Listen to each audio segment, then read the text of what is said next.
দেখো রানা, আমার পক্ষে এইভাবে কিন্তু থাকা সম্ভব না। তুমি আমাকে বিয়ে করে একটা বাড়ি ভাড়া করে রেখে দিয়েছো, না তোমার ফ্যামিলির সাথে আমাকে দেখা করাচ্ছ, না কারোর সাথে পরিচয় করে দিচ্ছ। এভাবে কি থাকা যায়? এখন আমি কি করতে পারি বলো? আমার বাসা থেকে বিয়ের জন্য চাপ দিচ্ছে, তাদের কি আমি তোমার কথা জানাবো? দেখো, এখন আমার বাড়িতে বলা সম্ভব না। তুমিও তো আমার বিষয়টা বুঝতেছো না।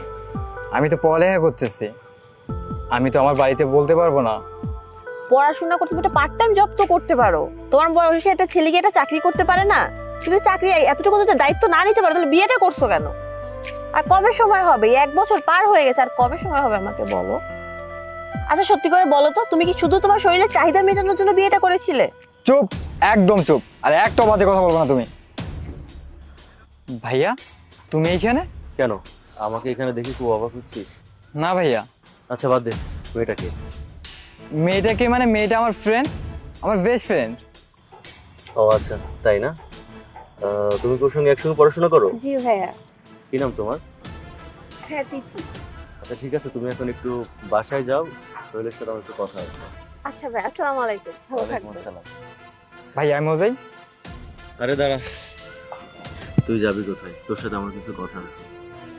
তুই এই কাজটা করতে পারলি না? না, কি করছি ভাই আমি? এত কিছু হয়ে যাওয়ার পরেও তুই বলছিস তুই কি করছিস। তুই বুঝতে পারছিস না তুই কি করছিস? যে ভাই আমি তোমার কথা কিছু বুঝতেছি না। আরে তোরা দুজন যখন দাঁড়িয়ে থেকে কথা বলতেছিলি না, আমি আড়াল থেকে তোদের দুজনের সব কথাই শুনছি। তুই কি করে পারলি আমাকে কোনো কিছু না জানিয়ে একটা মেয়েকে বিয়ে করে এভাবে বাসা ভাড়া করে রাখতে? আরে তুই আমাকে বলতি ভাই আমার টাকা লাগবে, আমার মেস ভাড়া দিতে হবে, আমার সেমিস্টার ফি দিতে হবে, এটা লাগবে সেটা লাগবে। আমি কতটা কষ্ট করে তোরে টাকা দিছি একমাত্র উপরে আল্লাহ জানে আর আমি জানি। আর তুই সেই ভাই কেমনি এই কাজটা করতে পারলি? আর আমি তোর সুখের জন্য আজ পর্যন্ত নিজে বিয়ে করিনি। মা বাবা মারা যাওয়ার পরে কতটা কষ্ট করে তোরে মানুষ করছি। ঢাকা শহরে তোরে পড়তে দিছি, তোরে ভালো ডাক্তার বানাবো, মানুষের মতো মানুষ করব। আর সেই ভাই আমার অনেক বড় মানুষ হয়ে গেছে, আমারে না জানা একটা মেয়েরে বিয়ে কইরা সেই মাইয়ার নিয়ে কেন এমন করলি ভাই তুই? ভাইয়া তুমি আমাকে মাফ করে দাও ভাইয়া, আমি অনেক বড় একটা ভুল করেছি ভাইয়া। আসলে ওই মেয়েকে আমি অনেক ভালোবাসতাম ভাইয়া, আমার জীবনের থেকেও বেশি ভালোবাসতাম, তাই আমি ওকে বিয়ে করে ফেলেছি। তোমাদের কাউকে জানাইনি ভাইয়া, তোমাদেরকে জানাইলে কি হইতো? তুমি তো আমার বড় ভাই, তুমি তো নিজেই বিয়ে করনি, তাই তোমাদের জানানোর সাহস পাইনি আমি। আমি নিজেই ওকে বিয়ে করে ফেলেছি ভাইয়া। প্লিজ প্লিজ তুমি আমাকে মাফ করে দাও ভাইয়া।